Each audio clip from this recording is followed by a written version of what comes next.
አንድ ነገር ከጠፋብን በኋላ እንዴት ነው መልሰን ልናገኘው መንችለው? እስኪ ዛሬ ይህንን ጥያቄ በመንፈሳዊው ዓለም ውስጥ እንመልከተው። የወልድን ድልና የጠፋውን ርስት የማስመለስን ታላቅ ጽንሰ ሐሳብ በደንብ እንመርምር።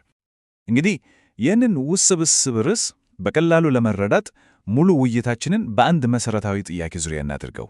የሰው ልጅ በመጀመሪያ ያጣው ነገር ምንድነው? እናስ ያ የጠፋው ነገር እንዴት ተመለሰ? ይህንን ጥያቄ ከመለስን የድሉን ሁኔተኛ ትርጉም እንረዳለን ማለት ነው። ማንኛውም የመመለስ ታሪክ ከመጥፋቱ ነው አይደል የሚጀምረው? ስለዚህ የኛም ታሪክ የሚጀምረው ከመጀመሪያው ኪሳራ ነው። ይህም ከመጀመሪያው አዳምና ከተሰጠው ታላቅ ኃላፊነት ጋር የተያያዘ ነው።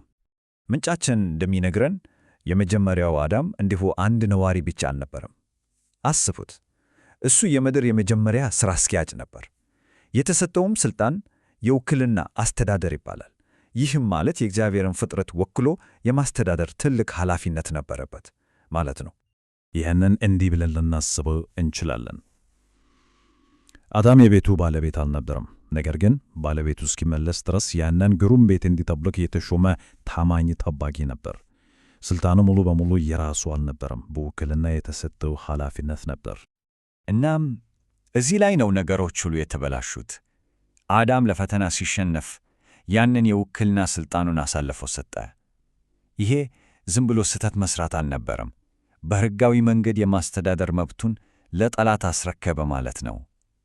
የጠፋው ርስት ዋናው ችግር የተፈጠረው እዚህ ጋ ነው። እሺ፣ ችግሩን በደንብ አይተናል። አሁን ደግሞ ወደ አስደናቂው መፍትሄ እንለፍ። ይህ የጠፋው ርስት እንዴት በዘዴ እና በሕጋዊ መንገድ እንደተመለሰ አብረን እንመልከት። ታሪኩ እዚህ ላይ አዲስ ገጸ ባህሪ ያስተዋውቀናል።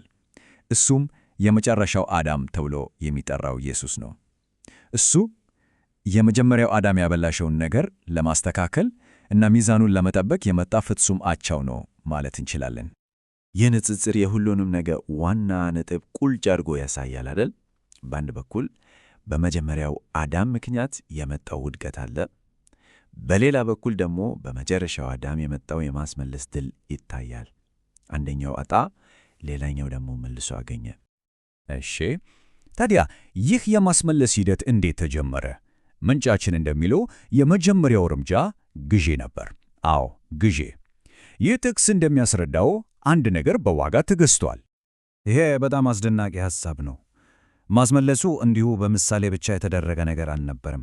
እሱ የሰው ልጅን ራሱን መሬት ተብሎ የተገለጸውን ከባርነት ነፃ ለማውጣት የተደረገ ሕጋዊ ግብይት ነበር። አሁን እዚህ ላይ በጣም ወሳኝ ነጥብ አለ። ኢየሱስ ይህንን ድል ያደረገው መለኮታዊ ኃይሉን ተጠቅሞ አይደለም። ይልቁንም እንደ ፍጹም የሰው ልጅ ተወካይ ሆኖ ነው። ሁሉን ቻይ ሆኖ ሥልጣኑን ከመንጠቅ ይልቅ እንደ የመጨረሻው አዳም ሆኖ በሕጋዊ መንገድ መልሶ አገኘው። ለምን? ለሰው ልጆች ሁሉ አርአያ ለመሆን። ቆይ እስኪ ድሉ ከተረጋገጠ ለምን ሰይጣን ወዲያውኑ አልተወገደም? ለምንስ መከራው ይቀጥላል ብለን ልንጠይቅ እንችላለን። ምንጫችን እንደሚጠቁመው በፍርድ ላይ ያለው መዘገየት ከድሉ በስተጀርባ ያለውን እጅግ በጣም ጥልቅ ዓላማ ያሳያል። መዘግየቱ አንዱ ጊዜ ማባከን አልነበረም፣ ብዙ ዓላማዎች ነበሩት። ዋናው ነገር የእግዚአብሔር ፍትሕ እና ፍቅር ለመላው ፍጥረት እንዲታይ ዕድል መስጠት ነበር፣ ለመላእክትም ጭምር።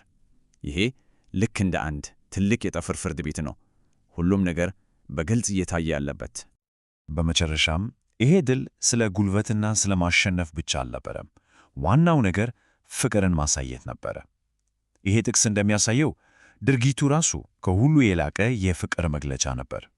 ስለዚህ የዚህ ሁሉ ማጠቃለያ ይሄ ነው።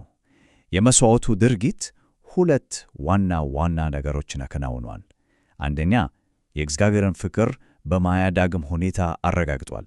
ሁለተኛ፣ ያንን ፍቅር የተረዱት ሰዎች በፍርሃት ሳይሆን በፍቅር ተነሳስተው እንዲታዘዙ አድርጓል። እሺ፣ ይህ ሁሉ ታላቅ ስነ መለኮታዊ ሐሳብ ነው። ግን ለተራው ሰው ምን ማለት ነው? በዚህ የመጨረሻው ክፍል ይህ የጠፍር ድል በዕለት ዕለት ሕይወታችን ውስጥ እንዴት እንደሚተገበር እንመረምራለን። ትንሣኤው እንደ ተአምር ብቻ ሳይሆን እንደ ሕጋዊ ውጤትም ነው የቀረበው። አመክንዮው ይሄ ነው። የኃጢአት ደመወዝ ሞት ከሆነ ኃጢአት ያልሠራ ሰው በሞት ቁጥጥር ስር ሊውል አይችልም። ስለዚህ ትንሣኤው ማይቀር የድሉ ማረጋገጫ ነበር። ይህም ትንሣኤውን በአዲስ መልክ እንድናየው ያደርገናል። የአንድ ጊዜ ክስተት ብቻ አይደለም። ኃጢአትን ማሸነፍ እንደሚቻል እና የእግዚአብሔርን ትእዛዛት መጠበቅ እንደሚቻል ለመላው ፍጥረት ያሳየ ማረጋገጫ ነበር። እናም የዚህ ሁሉ ተግባራዊ አንድምታ እዚህ ላይ ነው ያለው። የመጨረሻው አዳም ያገኘው ድል በታሪክ ውስጥ ብቻ የሚቀር አይደለም። በአማኞች ሕይወት ውስጥ በመንፈስ ቅዱስ አማካኝነት የሚሠራ ሕያው ኃይል ሆኗል። ይህ ድል በአንድ ጊዜ የሚጠናቀቅ ሳይሆን ቀስ በቀስ የሚገለጥ ሂደት መሆኑን መገንዘብ በጣም አስፈላጊ ነው። አማኞች አሁን በከፊል ይለማመዱታል፣ ነገር ግን ሙሉ ክብሩ ወደፊት በሚመጣው መንግሥት ይገለጣል። ስለዚህ ይህ የጠፋ እና የተመለሰ ርስት ታሪክ ከስነ መለኮት በላይ ነው። በሕይወታችን ውስጥ ስላሉት ውድቀቶችና ድሎች የምናስብበት አዲስ መንገድ ይሰጠናል። የኞቹ የሕይወታችን ክፍሎች መመለስ እንደሚያስፈልጋቸው እንድናስብ ይጋብዘናል። እናም ያ ድል ቀድሞውኑ እንደተገኘ ያስታውሰናል።